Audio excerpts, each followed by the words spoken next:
it's Laura. So today I wanted to really quickly talk about steroids and the side effects of steroids and coping mechanisms with those side effects. I got a request for this video and I think it's a great topic. I did like a 20-minute video, uploaded it, and YouTube took it down because apparently I don't have enough subscribers to do 20 minutes yet. I think YouTube waits until you have a certain amount of subscribers before you can do a super long video. So I'm going to try to be short. If you are a longtime follower, you know that I am not good at brevity. So let's just get right into it. So I want to talk about the side effects that I struggled with because I'm not an expert when it comes to everything. I wanted to talk about my experiences, and please, I would love for you to share your experiences down below, and then if you have any coping mechanisms that you use to make your, your time easier on steroids. I think that'd be really useful, as probably all of us who have been on like prednisone know, it is a really, really difficult drug emotionally, physically, everything to be on. So I would love for there to be some support down in the comments to people who are looking up this video and struggling. So first and foremost, and probably the thing I struggled with the absolute most, was the aggression, the anger, the depression, and the mood swings.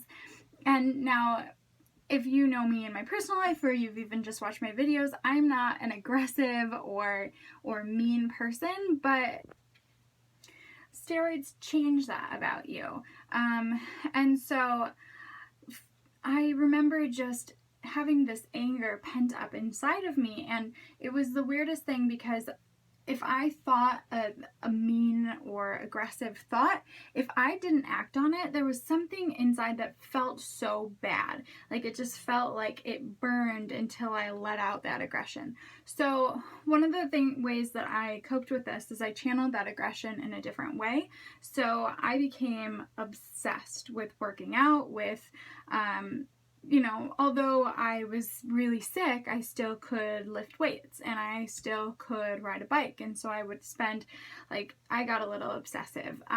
Every night from 9 to 11 at night, I would go to the gym and just sweat and work it out. And it made me feel like I was channeling that energy, that negative aggression, depression into something. And also, on top of that, exercise releases endorphins, which of course helps you, sorry, I've got a new setup. It helps you feel better. Another thing that I struggled with that also exercise helped with was weight gain. Steroids make you retain water weight, and they also make you extremely hungry, and they make you gain weight. So I was very conscious of this. I probably gained about 20 pounds before I really sat myself down and was like, you can't let this happen.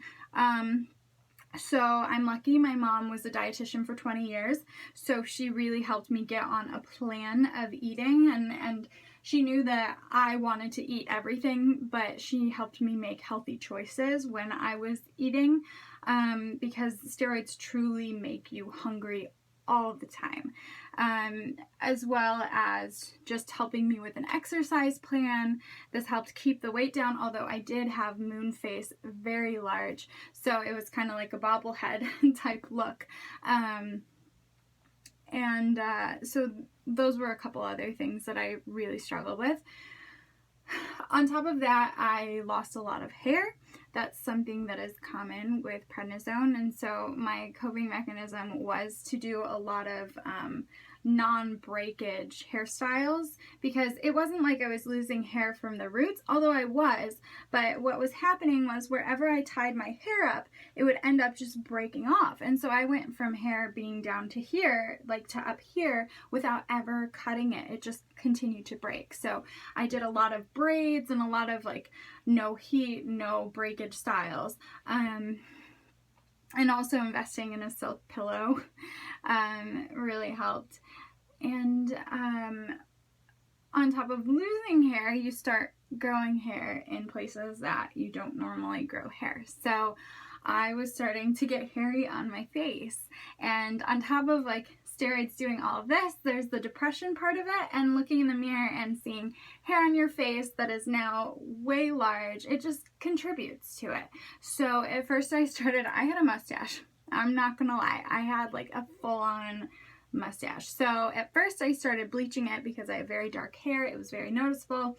Bleaching it helped, and then it got so long that I ended up getting a Groupon for laser hair removal and got it lasered off. And it took about 7 sessions to completely go away because hair grows in cycles.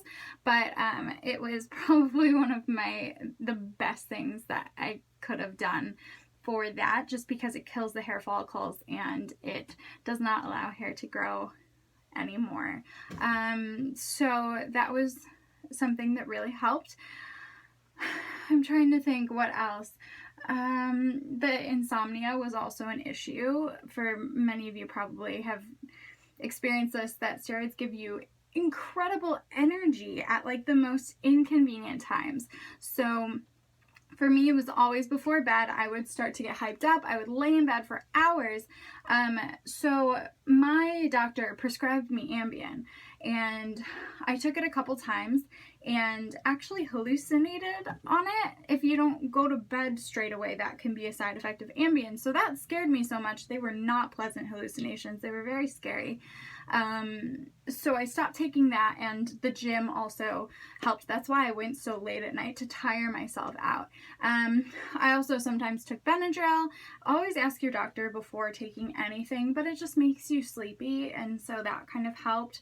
I learned to meditate, which was imperative to every single coping mechanism, for every single side effect, for the depression, for the hunger, for everything. It really helped. So I would love to do a meditation video. If you're interested in that, post below and let me know, because I'm not going to do something that you guys aren't interested in, but I think that it could be really helpful to do a guided meditation. And then I'm trying to think what else really happened. I got a lot of hot flashes as well, and there really was no coping mechanism for that. It was just awareness and wearing lots of layers. And those are really my side effects. The depression and the anger was the most difficult to deal with, because it's not who I am, and it was hard to differentiate in between who I am as a person and what the drugs are making me do and feel like. And I was on steroids for 2 years almost straight. I was on 40 milligrams generally, and then they would start to wean me down, and around like 15 milligrams I would start to flare again. I was never put in remission from diagnosis till total colectomy, which is why I really needed a total colectomy. I was steroid dependent, and then I broke through steroids at the end, which means they stopped working because I had been on them for so long. So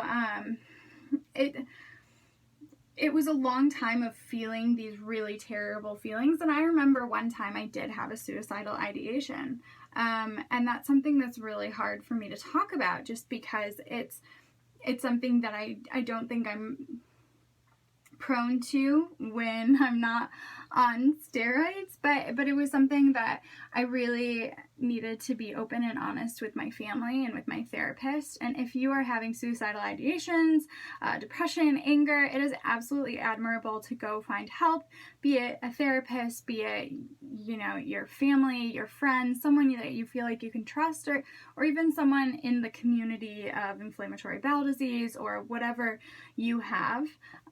Excuse me, because sometimes it feels really nice to feel understood. So I think that's pretty much it. I was weaned off steroids to 0 before surgery, because you can't be on prednisone, or it's ideal not to be on prednisone before surgery. Oh, one thing I forgot. of course, its purpose for people with autoimmune diseases is to suppress the immune system. So I had a lot of bouts of thrush in my mouth, which is just like a yeast infection in your mouth, and it sometimes embeds itself in your tongue or in the back of your throat. And this is something, the way to cope with that is just to go to your doctor. They either give you like a liquid you swish around in your mouth or a tablet that dissolves, and you do it for a while, and it's an antifungal, and it helps get rid of the thrush, which is great because thrush, it's not super painful unless it embeds itself somewhere, but it makes everything taste funny. It's just this white coating. It looks like white coating. So yeah, that's another thing, is just you may be more susceptible to catching colds, especially if you already have an autoimmune disease and you're on all sorts of immunosuppressants as it is. But yeah, so as I was saying, I was weaned off of prednisone before surgery.